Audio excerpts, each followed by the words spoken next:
Before I get going and we dive right in, I'm going to go ahead and pray and get us started. God, thank you for allowing us to be a part of the story, for caring enough about our individual lives to orchestrate and write us in to the story that you are writing for the world. Um, yeah, you're just so good, and I pray that you will speak and let your Holy Spirit move, and may you be heard, and may your intentions be known through the word today. In the name of Jesus, I pray to you today. Amen.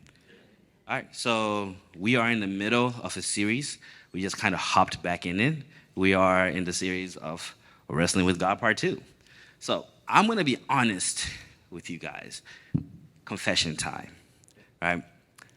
I have been a believer. What's a Christianese word for it? Saved, right? I have been saved for, essentially almost like my whole life. I don't really ever remember not going to church. And my life really changed when I was in high school. And so I have been reading stories in the Bible as long as I can remember. When my little sister was young, I read her stories from our storybook Bible. So I have read Bible stories and have been told, like all the stuff we're reading and kind of learning about today, I've been learning those things since I was young.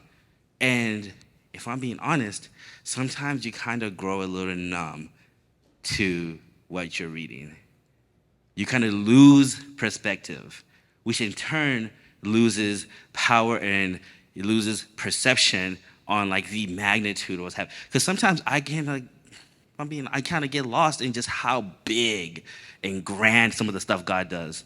That I personally forget that He used regular people. I forget that the people I'm reading about had real lives. They had real insecurities, real fears, real flaws. And I kind of just focus on, and which is good, focus on what God did, but I forget to kind of just be in awe and kind of take a step back and be like, man, this guy is not that different from me. Like the stuff that he's struggling with. And then you kind of gloss over the human experience that is clearly painted out in Scripture, but only focusing on the magnitude of like the divine intervention happening. You forget that it is happening. God is taking a box of broken crayons and putting together this amazing picture. And we all focus on like, man, he's such a great artist. He's a great artist because the tools he's using are all flawed, all broken, all real. And so like while I was reading this, and this is why, like this story, the story in Genesis, kind of like, man, it humbles me. It helps me take a step back and kind of grounds me when I'm reading the story of a guy like Jacob. So I'm gonna do a quick recap, pop quiz. Who has been listening? Anybody? Who can tell me kind of where we're at in the story? What's the last thing we talked about last week? Touched his hip. Yeah, it was the hip touch. There was wrestling, right? So Jacob was born, and he has a kind of a moniker. He is known as a deceiver. That is kind of like, everybody has kind of the Bible story heroes all have this thing that we know them as and we kind of get taught in Sunday school. Jacob's thing was that he was a deceiver. He was a con man. He was conning since the day he was born, right? He was struggling and fighting to better his station in life. Not to be corny, I love Hamilton. And he sounds, if you ever watched the musical, it's kind of like that. Like he is doing whatever it takes to get ahead. He is looking for a way to improve his station, and he has deceived his way throughout his life. But then last week, he has an encounter. He wrestles all night with an entity that is we know he wrestled with God. And in that moment, at the end, God is just kind of like, all right, cool. Game over. And then he's like, oh my God, you're a God. And so he doesn't let go. And he's like, I'm not letting you go until you bless me. But if you really think about that, if you think it's like, man, hasn't he been searching and conning for a blessing since the beginning? And he finally goes to the source, and the source is from him. He's like, I'm not letting go until you bless me. And then God is like, you'll no longer be known as Jacob. You'll be known as Israel. Right? And so that's where we are now. So part of the startup for Jacob was he has an issue. He has a person in his life, not one, not two, a few people he's deceived, but there's one main person that we all know. That's his brother. Jacob, from the very beginning, has conned and made a fool of his older brother. So much so, that is why he had left his native land in fear of his life, because he had deceived his brother so much. He was like, he might actually kill me. I'm going to go, and I'm going to go make a name for myself somewhere else. And when he left with with his brother's birthright and his brother's blessing that was intended for him by his father. So he goes, and Joe has talked about all that has happened. So here we are now. So now Jacob has just encountered and wrestled God. It's a big moment. I mean, like, all of us have moments in our lives that you can look at when you tell your story.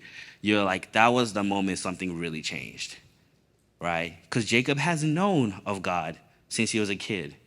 He is the grandson of Abraham, and we all know Father Abraham. He was a son of Isaac. So his lineage, he is a church kid. He grew up in church. But somehow, someway, he's always wanted something that he wasn't finding at home. He goes off. Then he finally has this encounter with God. And all of us can think of a time in our life when you think of your own personal stories, like, when was that for you? Right? When did your life truly start changing? When did you stop answering to Jacob and go by the name and the identity that God has given you? You can think about it by yourself, but that is where Jacob is now. So, Genesis chapter 33. And Jacob lifted his eyes and looked, and behold, Esau was coming, 400 men with him. So he divided the children among Leah and Rachel and the two female servants. And he put the servants with their children in front, Leah with her children, and Rachel and Joseph last of all. There's a little bit of favoritism going on. So he sees his brother, whom, if you remember, the last interaction he had with his brother was him running away because he was terrified for his life. So he looks up, and if you read in chapter 32, he's been praying for this confrontation with his brother. He's been praying that, I hope I find mercy with him. And he's on his way back to the promised land. He has encountered God, and he's trying to go back home. He's going back to the land that God has promised him. And to get there, he first has to go through what started it all. He has to encounter the man whom he took it all from. So here's where I'm like, yeah, we can look at him as a deceiver, but we can also think about, how human is that? He is terrified. He is scared. He is anxious, so much so that he's preparing for the worst case scenario. He is like, this man has his army, because it's not just 400 men, it's an army. He has his army, and Jacob is like, I am going to put the kids I don't like the most up front. The wife and the kid that I didn't really ask for in the middle, and the one I really wanted with me in the back. Just in case things go south and we need to make an escape, the best chance of the people I love the most. It is clear favoritism. It's not to make it, not to sugarcoat it. That's kind of what is happening here. But this is much like what we all do. It is almost a human thing to do. You prepare for the worst all the time. Just because you have faith doesn't mean you have to be dumb. We all know that, he's like, man, I'm going to start this, but I'm not sure. So he isn't sure. But it's also kind of crazy to me because this is the man whom, not about a couple of days ago, had a real life encounter with God. And yet he is still struggling to fully believe. Think about that. And that's why I'm like, give yourself grace. It is a normal experience that we sometimes overlook in the Bible, that even the people that had the closest encounter with the God of the universe, he was touched by God. He's still struggling to believe. I could see that in any of us in here. I see that in myself. But you move on. The very next thing he does, he himself went on before them bowing himself to the ground 7 times until he came near his brother. That right there is a mark of progress. It's a change. In chapter 32, he went last. He let his family go first because he was still worried about self-preservation. He was still thinking about himself first. God has this encounter with Jacob. So now he lines up his family, and then he's like, sees the army coming. The Jacob we have known up until now would not have gone first. But Israel did. He walks up in humility to encounter his brother. He still made preparations just in case things went south. But he didn't cower, and he wasn't driven by fear. If faith the size of a mustard seed truly can move mountains. We see his actions are indicating a man who is clearly anxious and has doubt. But he's still just choosing to take a step out in faith and go to a man whom he does not know how he's going to react. This man has an army. And this, of all accounts, this man has every right to still be upset about what happened before. Jacob has no assurances of what's about to go down. But then he steps forth, bows to the ground 7 times as he grows near to his brother. But Esau ran to meet him and embraced him and fell on his neck and kissed him, and they wept. Now that's an act of God. I don't know how many of you guys have ever been in a fight with a sibling or a close friend. Like you guys just had a disagreement. I don't know how many of you guys have ever had a disagreement in which reconciliation maybe is something that's still coming and you don't know what that looks like. I mean, I know personally, like when I'm in the wrong, I sometimes, I am deathly afraid of encountering the person I have wronged because they have every right to their own personal reaction. But it takes something special to step in faith and be like, I am here. I don't know what you're going to do, but I want to talk. And Esau, we don't know what happened. We don't know what's happened with him over these years. We don't know what changed in his heart. But he sees his brother kneel and bow 7 times. And in that moment, he only knows that this is Jacob. He has no idea that he's looking at Israel. He doesn't know that part of the story. So when he was coming to meet his brother, he had no clue whom he was going to meet. That is something that we all sometimes forget, that when sometimes God moves so strongly in your life, we almost feel like people should just kind of know is happening. People should just kind of like know what is happening, that you're different. And that's not the reality. What shows that something is going on, something has changed in you, is your approach and how you act and what is different. And Jacob showed that, and by approaching with great humility to a man who was his brother. He didn't run up to him like, hey, what's up, bro? Long time no see. No, he was super formal, showing the respect that he felt that Esau deserved. And Esau responded in such a sweet, brotherly way. He hugged him. They wept. Jacob has been praying for this encounter since chapter 32. He knew it was coming. He knew it was necessary for his journey back to the blessing promised him in the promised land. But he was still scared. And man, how good is God? Here's the thing. Reconciliation, acts like that is an act of God. God changes hearts, not you. Jacob did all he could, but God changes hearts. That is why it is important. That is why we've talked about it so often here at this church. If there is someone that you are not right with, and you are not praying for that relationship, then you're expecting to change that relationship by your own power. But if you're honest, that relationship was broken because of your own power. Jacob knew that. He knew that for them to be reconciled, he needed an act of God. So he had been praying for it, and God answered that prayer. And in this short interaction, you also see just how different these two brothers are. Esau is excited. He's just glad he finally has his brother back. He's weeping. he is completely just filled with joy. Whereas Jacob is still very much Jacob. Sometimes when God changes and you meet God and you encounter God, the overall picture of who you are and like where your mind is, some of the things change, but some of our nuances take a while because sanctification is a process. You don't get saved, get baptized, and then you wake up tomorrow and all of a sudden you got a good attitude all the time. It's not how it works. Jacob has been a con man to this moment. So you see his personality in this approach. Even after Esau embraces him and they weep together, he is still pretty much apprehensive, self-preserver. He is still skeptical of like, what are we, that was a little too easy. Are you sure that we're good? Chapter 33, verse 5. And when Esau lifted up his eyes and saw the woman and children, he said, "Who are these with you?" Jacob said, "The children whom God has graciously given your servant."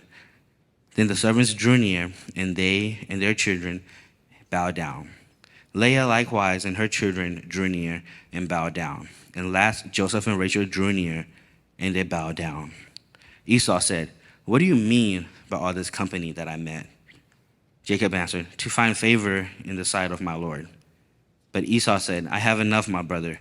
Keep what you have for yourself." Esau's heart at this point has changed greatly. He has enough. He's lived a full and productive life under God's blessing. Jacob is still feeling very much guilty because he stole his brother's blessing and birthright, conned his way into it. So he meets him, and Jacob is trying to pay a restitution. Have you ever wronged someone and then they forgive you and you don't do anything to earn that forgiveness? And then you try your best to be like, no, like, please let me do something. And oftentimes it's not necessarily for them, but it's for our own heart to find peace, that we want to do something for this person. This is kind of what Jacob is. Esau is like, he's like, what's all this stuff you have? And Jacob at this point has cattle, sheep. He has a whole bunch of gifts. He's like, I want to give these to you as a gift to reconcile. And Esau is like, nah, you're good, man. Like, we're good now. Like, we're fine. But Jacob isn't letting it go. Jacob said, "No, please, I have found favor in your sight. Then accept my present from my hand. For I have seen your face, which is like seeing the face of God, and you have accepted me." Throughout the scene, Jacob continues to insist on giving presents to Esau in an attempt to return to him the blessing he originally stole. He knows he cannot give back what he took, so he's trying to give back some of the stuff he got through that blessing. He's like, I know this was rightfully yours, so take some of it back. Jacob is truly repentant. That's when we kind of see, like, man, this is not the same guy. This guy conned his way into all of these things. All of the herd, he had been deceiving, and like, now he has it all. He has great wealth, a great family, and he's like, here. He's trying to give it back as an act of reconciliation, as an act of repentance, restitution, because God has moved in his personal heart, and he is now at a point where he's like, because God has moved and shown me his face, I want to respond in kind, and I'm acting out of that. And when he's talking about,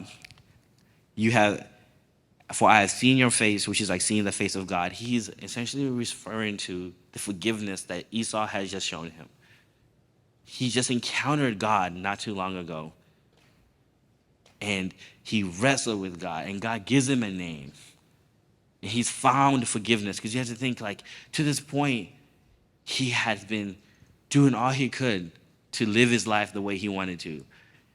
And now he's found peace and he's found God. And so he sees his brother and he's like, I need to make peace with you. And his brother is like, yeah, sure, we're good. And he's like, no, I need to give you stuff. And this is also part of their culture. This is why it's important. For Jacob, if Esau did not accept the gift, he would not feel at peace that they were truly reconciled. Please accept my blessing that is brought to you, because God has dealt graciously with me, and because I have enough. Thus he urged him and he took him. This is a victory not for Jacob through Jacob. This is a victory by God. Because if you think about it, if you look at it, Esau forgave Jacob before Jacob gave him anything. That was an act of God. God gives us victories to grow our faith. We see the struggle that Jacob is having, knowing he's going to have to confront Esau. We see him acting very human for a person who just had an incredibly divine moment. He's anxious. He's scared. He's setting up his plan B, his plan C. I'm sure the family knew. He was like, hey, if we start fighting, y'all got to run. Y'all got to go. If it gets kung fu around here, everybody got to split like a banana, make like a baby, and head out. Make sure Joseph and Rachel make it out safe, right? So he was scared. And God took this moment to show him how amazing that he is. And he allowed them to reconcile.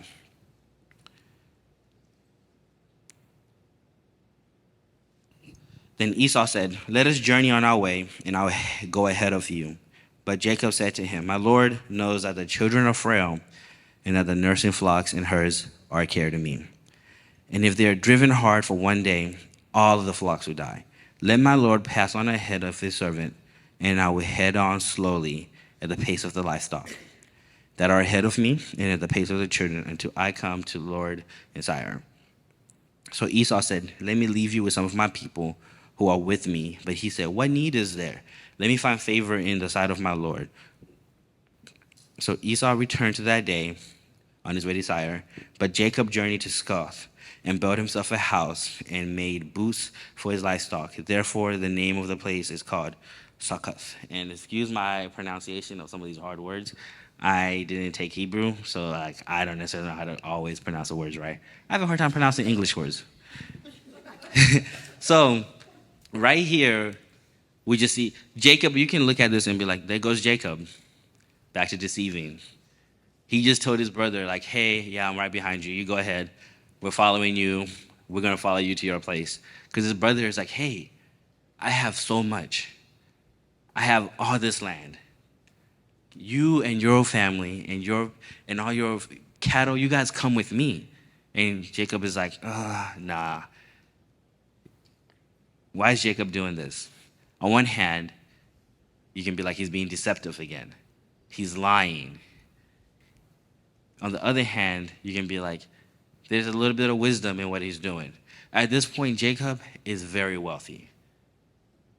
He has numerous kids. All this cattle. He knows that he needs his space for his family to grow, for the promise that he was told by God. And he knows that God had just told him to go back where? To the promised land of his fathers. That is where he's headed at this point. So in good intention, Esau is like, hey, why don't you come over and let's kick it? We can really have a lot of fun. Like, you can just hang out with me and my people, man. We can take over so much. And then Jacob was like, no, to himself. He didn't say it to him. Probably why he didn't say it to him is they just reconciled. He's probably trying his best not to have a conflict. And he's thinking to himself, if we travel with him, with this many people, there's bound to be conflict. So it's better that we go our separate ways. So he takes him and his family, and they go their own way. Genesis chapter 33, verse 18. And Jacob came safely to the city of Shechem, which is in the land of Canaan, and on his way from Paddan Aram, and he camped before the city. And from the sons of Hamor, Shechem's father, he brought 100 pieces of money for the land, which he pitched his tent. There he erected an altar and called it El Elohe Israel. For me, that part right there is probably my favorite part in the story of Jacob. Right? We've made it to the end of this chapter. Jacob's almost made essentially now a full circle. He left the land of his father, went to live amongst other people to make a name for himself. to earn things, to find his blessing and to become wealthy. And then he encountered God and he's sent back to the promise. And then he makes it back. And when he gets there, he builds an altar and he calls it El Elohe Israel, which translates to God of the man and the land. God of Israel. I want you to think about how impactful that is. In the beginning of his story, Jacob was just a church kid. He knew God to be the God of his grandfather. You see it in the story in the way it's written. He refers to God often as the God of Abraham. Think about that. That is a separation of 2 generations. There's nothing personal about that. He knew of God, and he knew that God was his grandfather's God. And then when he gets to the second part of his life, when he's dealing with Laban, and he's praying, he's referring to God as the God of his father, Isaac. He's like, the God of Isaac, the God of Isaac. And when he finally makes it back, it's no longer the God of Abraham, the God of Isaac. It's the God of Israel. He is saying that it is his God that he's praying to. That is the story of almost anyone that is a believer. For a lot of us church kids, that is our story. You grow up and you know God to be the God of your parents, the God of your grandparents. So you know all the things about him. I'm sure you heard all the stories growing up.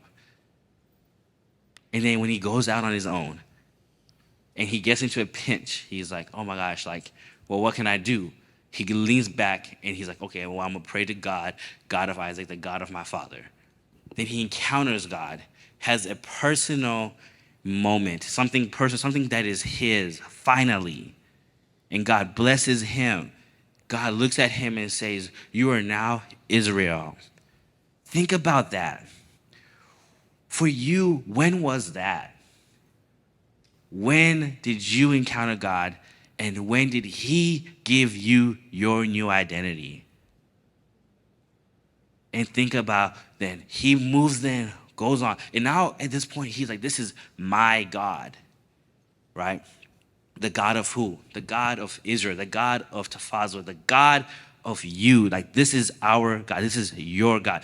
He is no longer, for Jacob, he is no longer a separation between him and the God of Israel.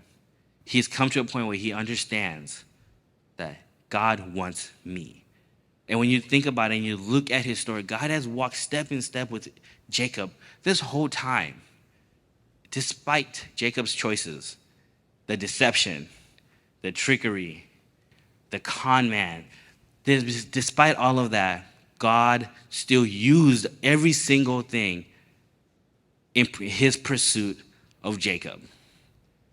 He used it all. He did not waste a single experience, a single mistake, and a single choice in his pursuit of Jacob.